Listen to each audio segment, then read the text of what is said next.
69મી national schools ગેમમાં ગુજરાત રાજ્યની અંડર-14 cricket ટીમમાં ગાંધીનગર જિલ્લાના દશેલા ગામના વેદ પટેલની પસંદગી થતાં સમગ્ર વિસ્તારમાં ગૌરવ અને આનંદની લાગણી ફેલાઈ ગઈ છે.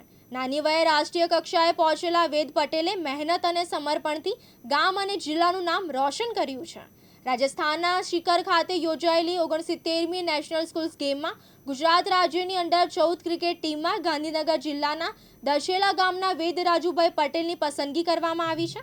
વેદ હાલ ચિલોડા સ્થિત ઓમ લેન્ડમાર્ક સ્કૂલમાં ધોરણ 8માં અભ્યાસ કરી રહ્યો છે. બાળપણથી ક્રિકેટ પ્રત્યે ખાસ શોખ ધરાવતા વેદને ગાંધીનગર ખાતે વિવિધ ક્રિકેટ કોચિંગ ક્લબમાં નિયમિત પ્રેક્ટિસ કરવાની સગવડ મળી હતી. છેલ્લા 5 વર્ષથી વેદ રોજબરોજ 4 કલાકથી વધુ સમય ક્રિકેટની કઠોર મહેનત કરી રહ્યો છે. નેશનલ સ્કૂલ ગેમમાં પસંદગી થતા પરિવારજનો તેમજ શાળા પરિવાર વચ્ચે આનંદ અને ગૌરવની લાગણી છવાઈ ગઈ છે.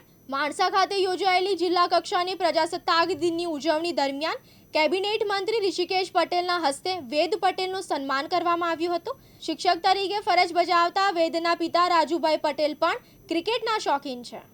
અગરસિંહ ચૌહાણ, દિવ્યાંગ ન્યૂઝ, દહેગામ, ગાંધીનગર.